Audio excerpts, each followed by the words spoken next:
wabarakatuh. Salam sejahtera bagi kita semua. Perkenalkan, nama saya Makfur Maulana dari program studi Sistem Informasi. Pada hari ini saya akan kembali menjelaskan materi tentang e-commerce, yaitu pada lanjutan video yang sebelumnya.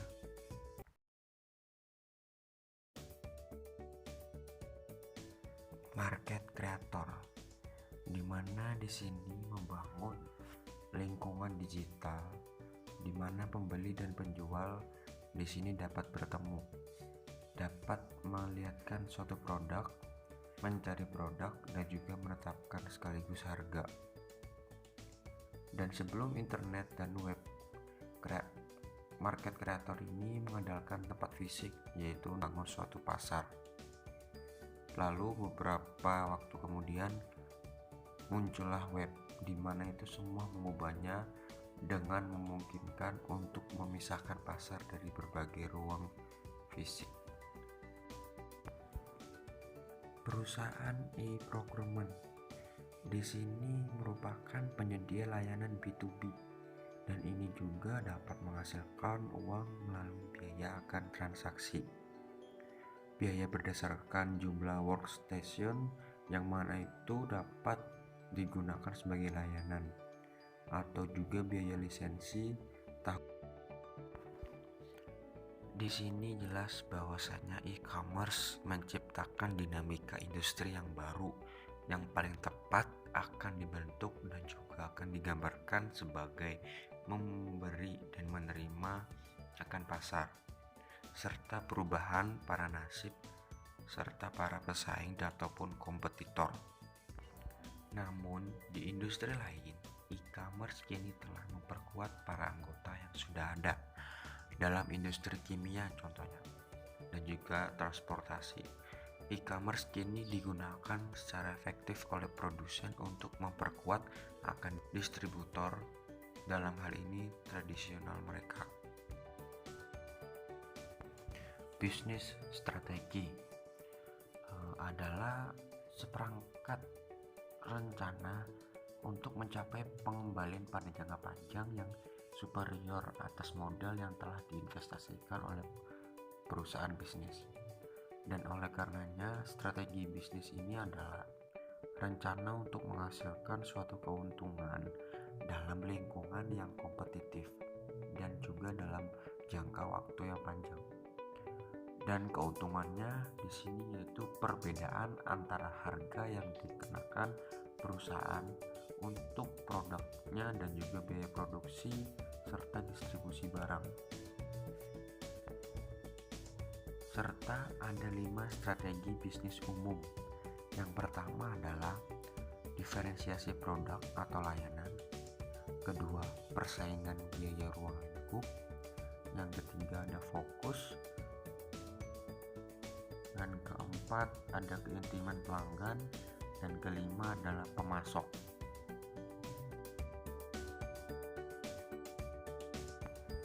Evolusi internet, yaitu pada fase pertama, fase inovasi pada tahun 1961 hingga 1974. Pada bangunan dasar internet, yaitu dikonseptualisasikan dan dari situ kemudian direalisasikan dalam perangkat keras dan juga perangkat lunak yang sebenarnya. Dan pada tahap kedua, kelembagaan terjadi pada tahun 1975 hingga 1995. Di situ lembaga-lembaga besar seperti Departemen Pertahanan dan National Science Foundation, mereka menyediakan dana dan juga legitimasi untuk pada penemuan-penemuan baru yang dimana itu disebut dengan internet. Pada fase ketiga, fase komersialisasi dari tahun 1995 hingga sekarang, lembaga pemerintah tersebut dengan kini mendorong perusahaan swasta untuk mengambil alih dan memperluas akan internet dan juga layanan lokal untuk warga negara dan juga keluarga. Dan tak lupa pula para individu di seluruh Amerika dan dunia yang bukan siswa di kampus. Dan di tahun 2000 pengguna internet telah meluas melampaui instalasi militer dan juga universitas riset. Key teknologi konsep. Tepatnya pada tahun 1990, Federal Networking Council atau disebut dengan VNC mengeluarkan resolusi yang secara resmi yang mana dapat mendefinisikan akan istilah internet sebagai jaringan yang menggunakan skema akan pengalamatan pada IP, dan di sini juga mendukung pada transmisi kontrol protokol atau TCP dan membuat berbagai pada layanan yang tersedia bagi pengguna, seperti halnya pada telepon, yang mana itu membuat layanan suara dan data tersedia untuk kalangan publik. Dan pada tahun 1961, beliau menerbitkan makalah tentang jaringan paket switching, dan juga berlanjut pada tahun berikutnya yaitu tahun 1962, Ligdier MIT menulis memo yang menyerukan akan jaringan komputer intergalaktik. Dan pada tahun 1969, BBN Teknologi memberikan kontrak kepada ARPA untuk membangun ARPANET. Dan di tahun yang sama pula ada pesan paket switch site pertama dikirim pada ARPANET dari UCLA ke Stanford.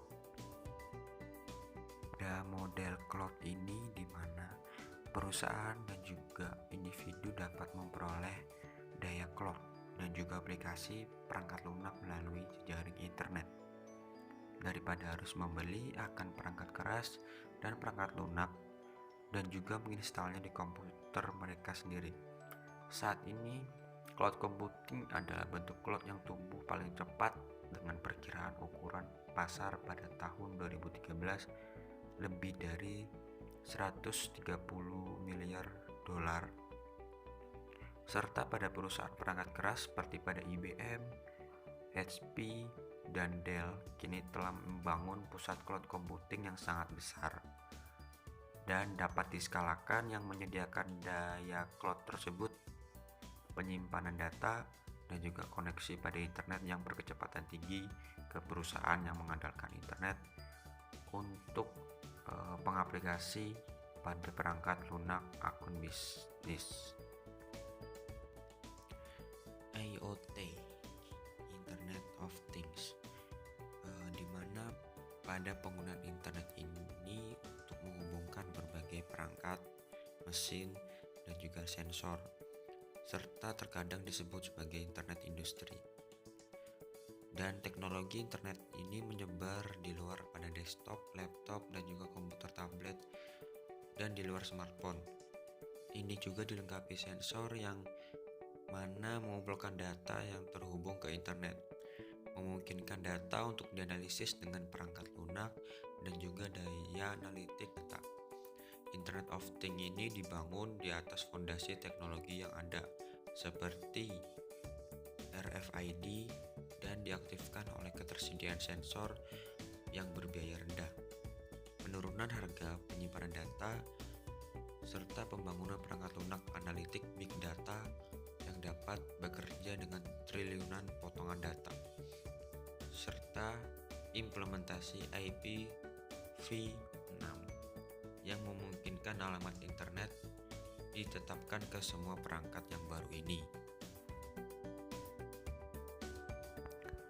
Hypertext di sini merupakan suatu cara untuk menformat suatu halaman dengan tautan yang tertanam untuk menghubungkan dokumen satu sama lain, yang mana itu juga dapat menautkan halaman ke objek lain seperti pada file suara, video, maupun animasi.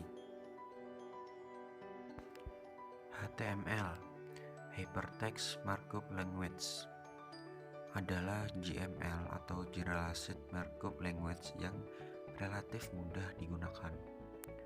Kini HTML juga menyediakan desainer halaman web dengan seperangkat tag markup yang digunakan untuk menformat dalam halaman web. Dan juga ada XML, Extensible Markup Language. Kini tujuannya membuat format dokumen web lompatan besar ke depan. XML adalah spesifikasi suatu bahasa markup yang dikembangkan oleh W3C yang mirip dengan HTML. Tetapi ini memiliki tujuan yang sangat berbeda pula. Sedangkan tujuan dari HTML adalah untuk mengontrol tampilan dan nuansa dan juga tampilan pada data pada halaman web. XML juga dirancang untuk mendeskripsikan data dan juga informasi.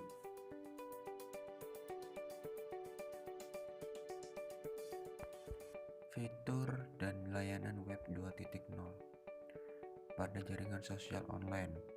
Di sini adalah layanan yang mendukung terkait komunikasi dalam jaringan antar kolega dan seluruh profesi, dan juga dalam jaringan sosial online telah mengembangkan banyak sekali penikmat di seluruh dunia dan menjadi dasar untuk platform pada periklanan baru dan juga untuk e-commerce sosial.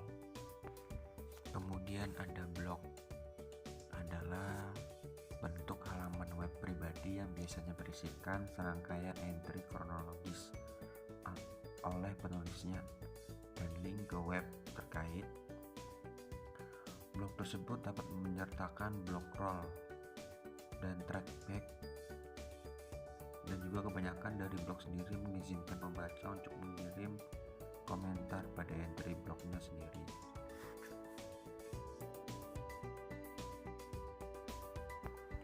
Terdapat beberapa mobile aplikasi development platform, yang mana di sini ada kurang lebih 15, dan yang paling banyak di sini terpakai yaitu pada Windows, di mana Windows di sini penikmatnya masih banyak, dan juga ada dari Android, di mana Android di sini merupakan platform yang cukup banyak peminatnya dikarenakan masih terjangkau untuk